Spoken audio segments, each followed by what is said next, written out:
Welcome dear students, this is the video explanation of the chapter The Bond of Love written by Kenneth Anderson, and these are some of his pictures, and as you can see it is one with the sloth bear, one with another animal. So it shows that this author was an animal lover. Okay, so let us see what this story is all about. As we have discussed, it is about Bruno, the sloth bear.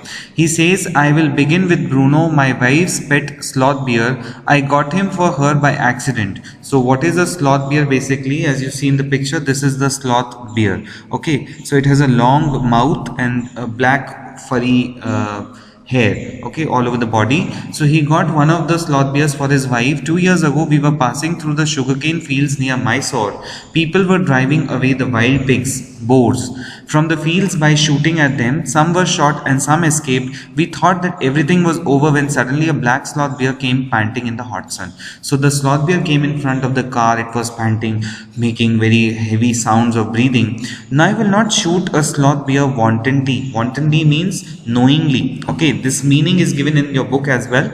But unfortunately for the poor beast, one of my companions did not feel that way about it and promptly shot the bear on the spot. Promptly means abruptly, at the very moment. Okay, so the author did not wanted to shoot the bear because they had gone for the wild pig hunting.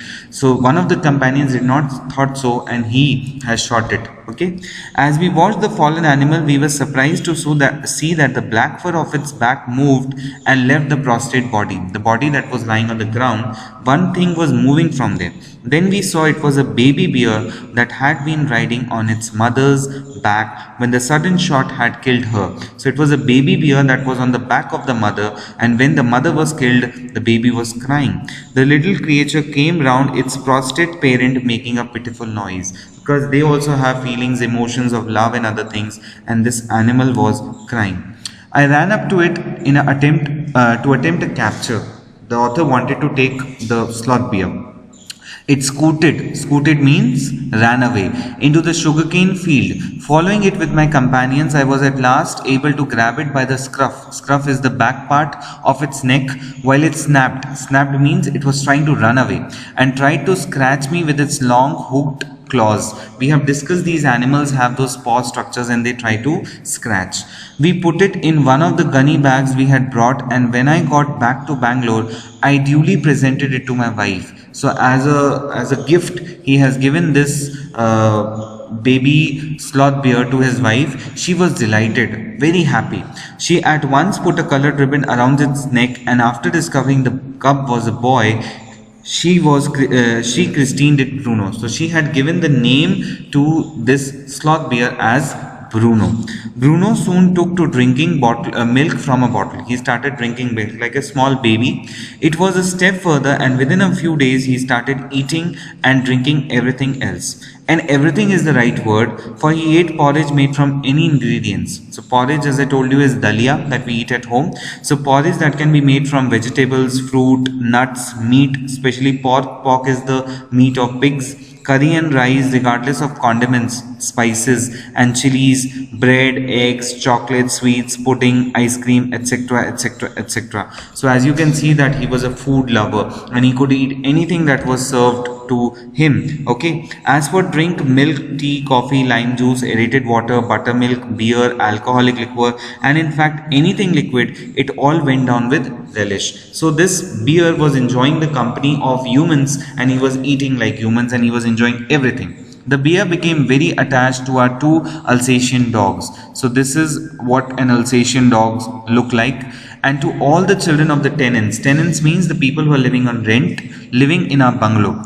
He was left quite free in his younger days and spent his time in playing, running into the kitchen and going to sleep in our beds. So Bruno was allowed to sleep with them, live with them and enjoy. One day an accident befell him, and as I've told you, this para is very important.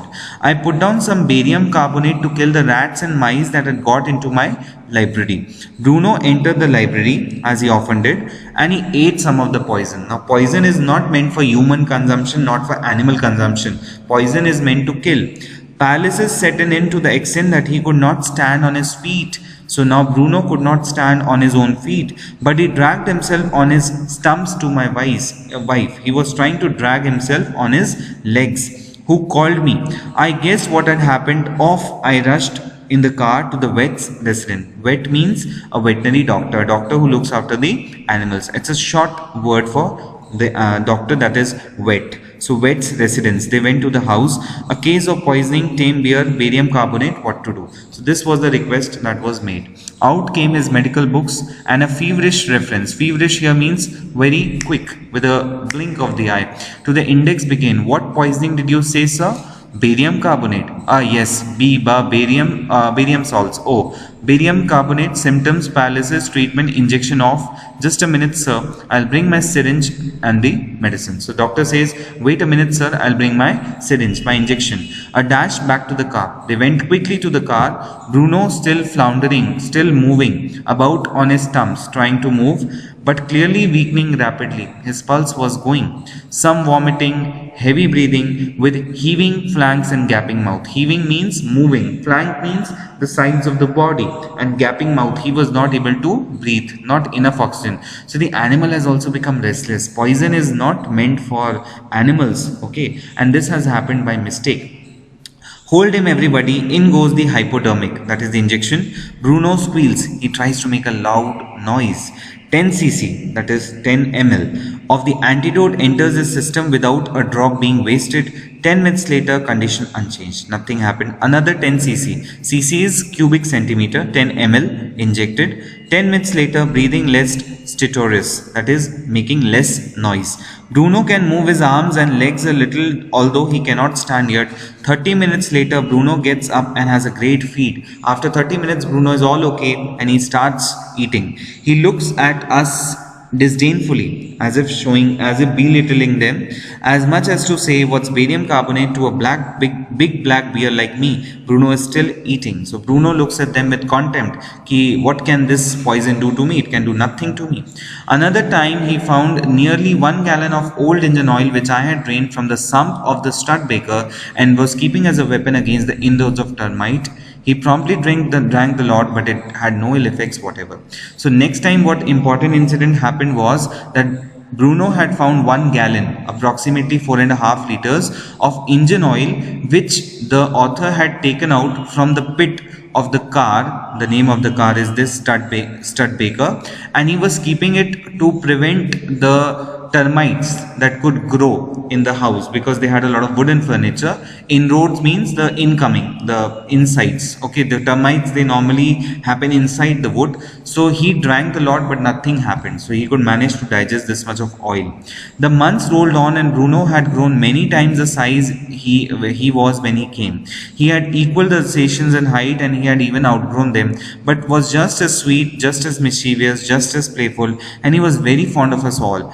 Above all, he loved my wife, and she loved him too. She had changed his name from Bruno to Baba, a Hindustani word, Hindi word signifying small boy, and he could do a few tricks. At the command Baba wrestle or Baba box, he vigorously tackled anyone who came forward with a rough and tumble. So when you say Baba box, he will start boxing and he will throw the other person. Give him a stick and say Baba hold gun, and he pointed the stick at you, like we teach our children. Ask him Baba where's baby, and he immediately produced and cradled affectionately a stump of wood which he had carefully concealed in his straw bed. So he would bring a small stump of wood and he will cradle it like a baby. Like we carry the baby in our hands, Baba would carry the wooden stump as if it is a baby. But because of the tenants' children, poor Bruno or Baba had to be chained most of the time, because he can go and harm them. He was no more, but he was an animal, okay? He was no doubt an animal. Then my son and I advised my wife, and friends advised her too, to give Baba to the zoo at Mysore. Okay, they decided to hand him over to the Mysore Zoo, and this is one of the pictures from there, very colorful zoo. This is actually the zoo at Mysore, and a variety of animals are found there. Okay, so the advice was to give him to that place. He was getting too big to be kept at home. After some weeks of such advice, she at last consented. The wife, the mother, she agreed. Hastily, and before she could change her mind, a letter was written to the curator of the zoo. Did he want a tame bear for his collection? He replied, yes. Yes, the zoo sent a cage from Mysore in a lorry. Lorry is a vehicle, a distance of 87 miles, and Baba was packed off. So they had managed to send Baba from Mysore to the Mysore Zoo, and this, as you can see, is a distance of 165 kilometers from Bangalore to Mysore. Okay.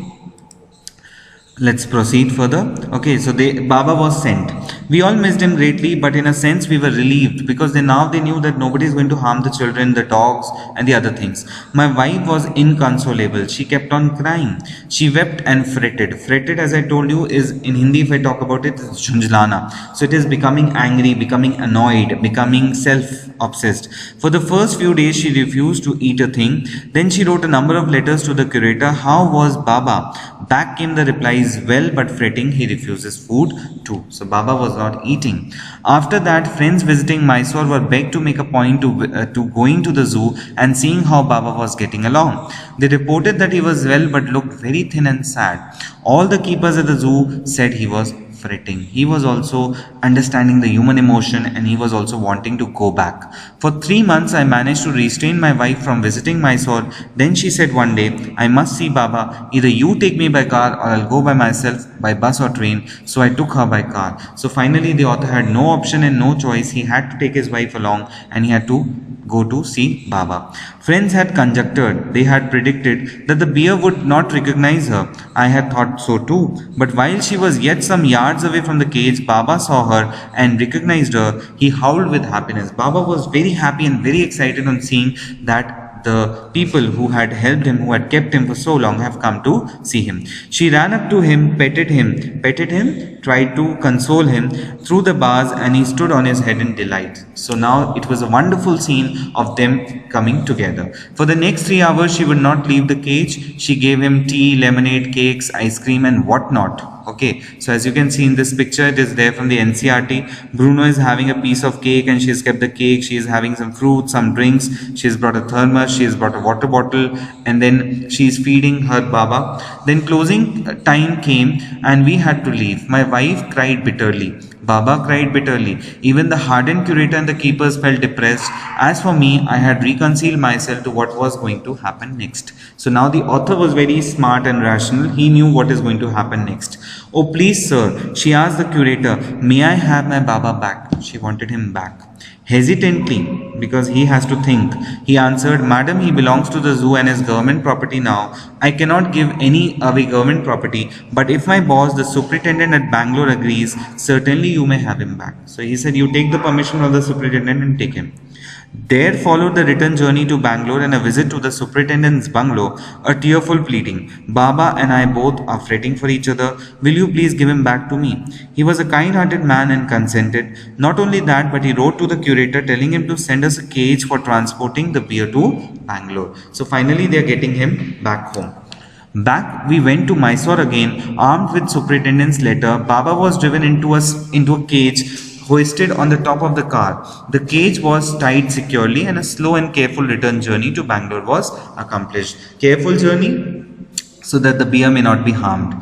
Once home, a squad of coolies, a number of coolies, workers, were engaged for special work in a compound in the garden area.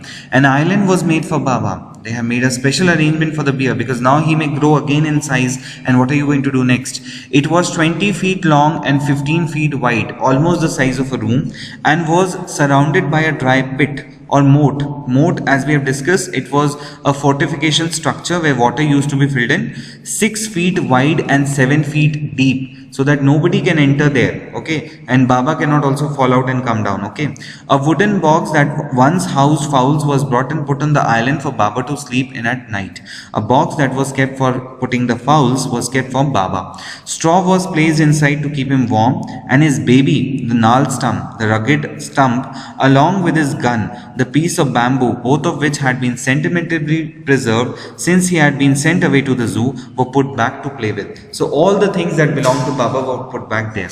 In a few days, the coolies hoisted the cage on the island and Baba was released. He was delighted. Standing on his hind legs, he pointed the gun and cradled his baby, the wooden piece. My wife spent hours sitting on a chair there while he sat on a lap. He was 15 months old and pretty heavy too. So bear is normally big in size. The way my wife reaches the island and leaves it, it is interesting. I have tied a rope to the overhanging branch of a mango tree with a loop at its end. Putting one foot in the loop, she kicks off with the other to bridge the 6-foot gap that constitutes the width of the surrounding pit. Because there's a 6 feet gap, she is always climbing the rope, and through the rope she is moving there. Like you have seen moving adventures in movies like Bahubali. So she is also moving with the rope here and there. The return journey is made the same way, but who can say now that a sloth bear has no sense of affection, no memory, and no individual characteristics. So as you can see, this is one of the pictures of the sloth bear, and then he has so much of affection of love. I hope this video will help you clear your doubts. In case any doubts prevail, please feel free to ask me on WhatsApp. Thank you, children.